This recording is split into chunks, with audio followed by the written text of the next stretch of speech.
Daripada uang dikorupsi, lebih baik rakyat saya bisa makan.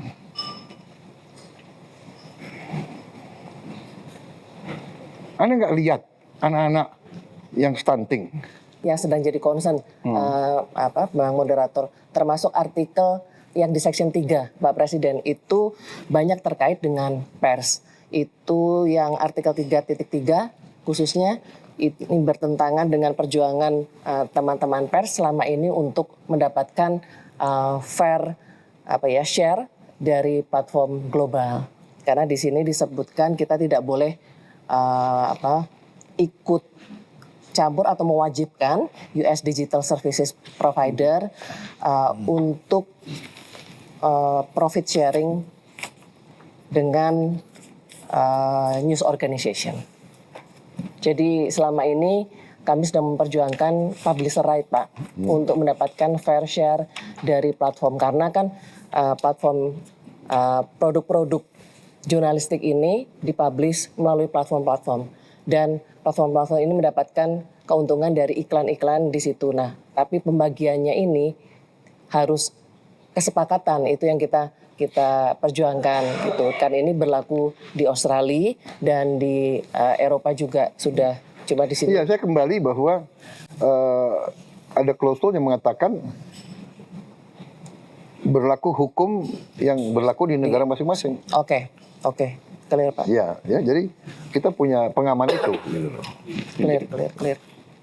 Oke, cukup semua? Mungkin penutup, Pak. Iya. Penutup Saya juga nanti tadi udah. Ini nggak apa-apa. Ya, makan aja. Mie goreng sama mie rebusnya sudah mulai. Sayang. Masih ada. Ini masih terkait MBG juga sebenarnya. Iya. Jadi gini Pak, dalam setiap kesempatan wawancara, kami punya tradisi untuk membuka kesempatan bagi netizen titik pertanyaan. Ini kami lakukan juga waktu dapat kesempatan diskusi dengan Bapak di Lebaran tahun lalu. Iya.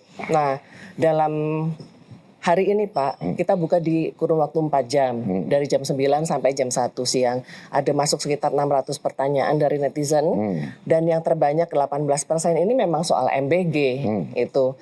Nah, banyak Pak yang curhat soal MBG. Kalau tadi Bapak menyampaikan bahwa Bapak nggak pengen terima laporan ABS, mudah-mudahan Bapak juga sudah sering dengar laporan-laporan tidak menyenangkan terkait MBG ya Pak ya, mulai dari mungkin isu markup bahan baku, sampai mungkin selama Ramadan ini ada yang dibagi dalam kondisi mentah tapi dikeluhkan higienitasnya.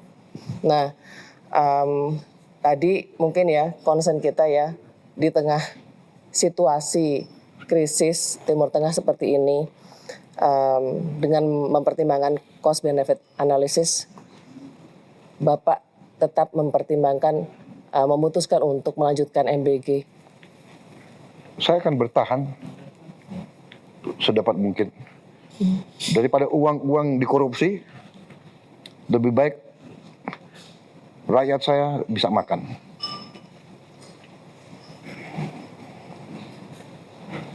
Anda nggak lihat anak-anak yang stunting? Saya lihat, saya kampanye sekian kali, saya di desa-desa saya lihat. Anak umur berapa? 11 tahun, badannya anak 4 tahun. Aku yakin saya berada di jalan yang benar. Uang kita ada.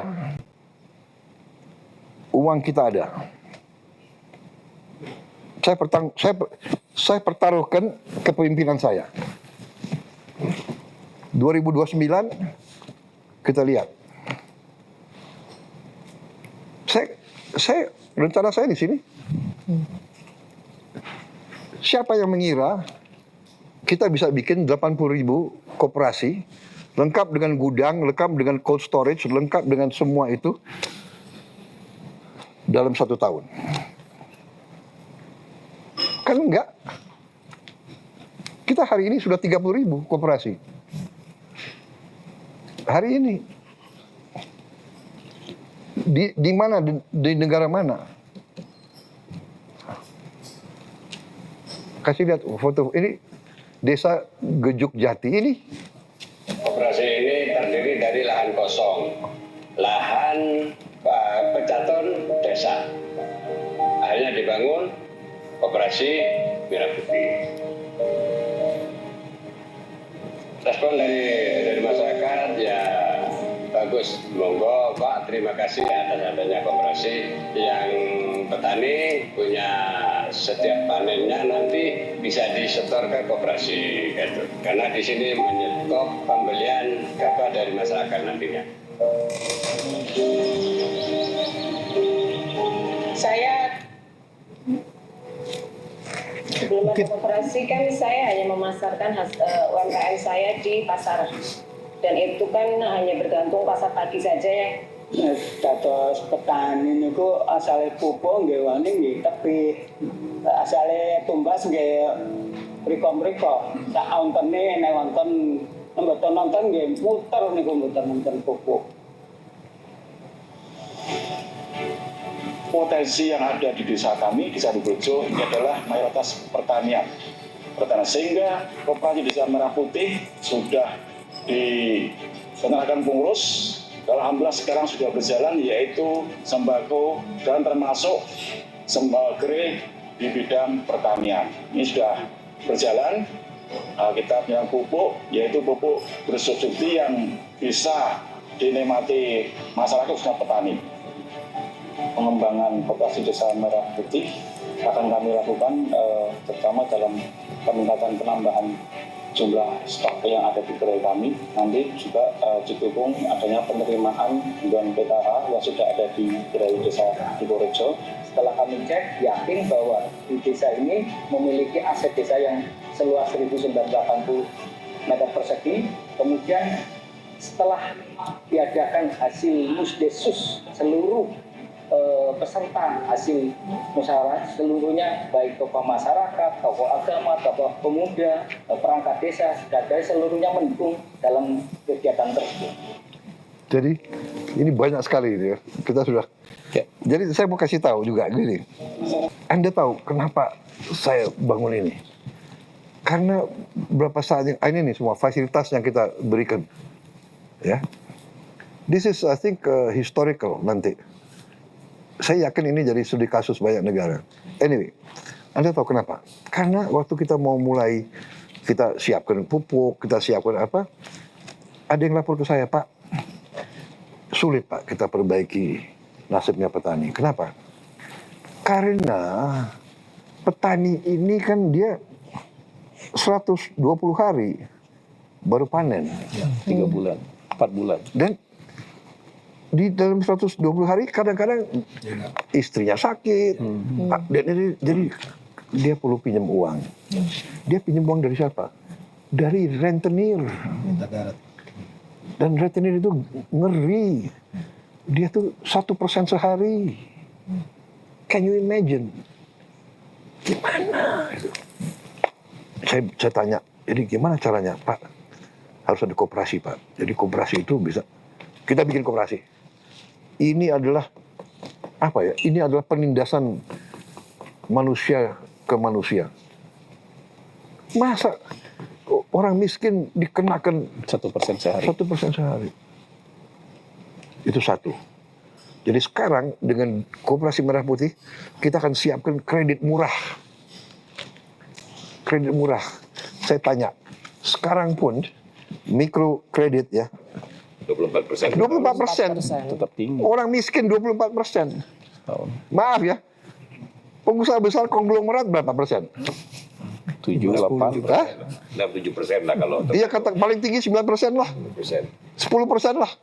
Katakanlah 12% lah. Katakanlah ya. Rakyat kecil 20%. Saya bilang tidak bisa. Nanti Koperasi Merah Putih harus di bawah itu. Kalau perlu 6% setahun. Bisa. Jadi Mbak Nana, kekuatan ekonomi kita besar, hanya tinggal diorganisir.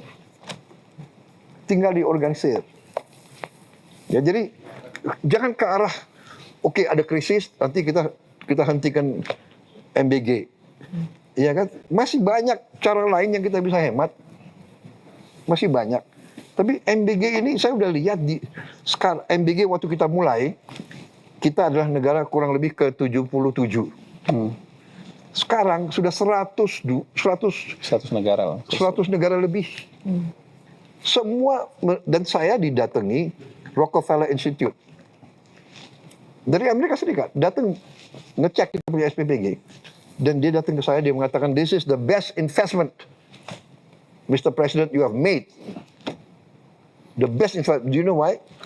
Karena $1 di spend di MBG, the return is between $7 and $35. In the long run, $35. In the short run, $7. Dan ini dari Rockefeller Institute. Ya, ini juga World Food Program dari PBB. FP. Jadi, this is strategic. Ini untuk human capital kita.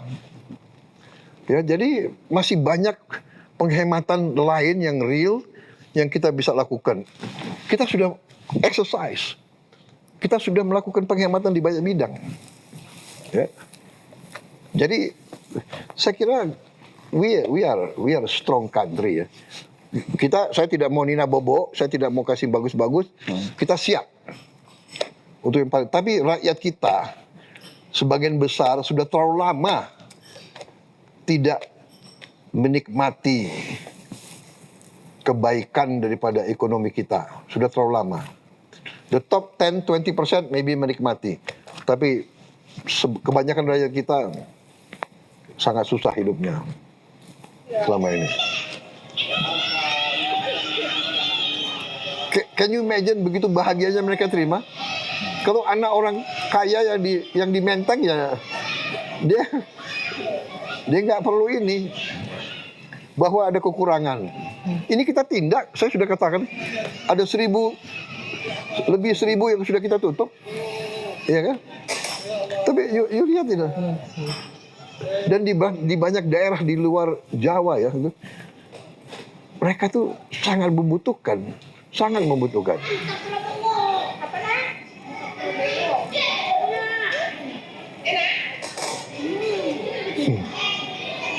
Tapi yang sedih kalau dia bungkus untuk bawa pulang, ya. Nah, tapi ini juga ya. Bagaimana kita harus yakinkan mereka cuci tangan kalau mau makan pakai tangan ini.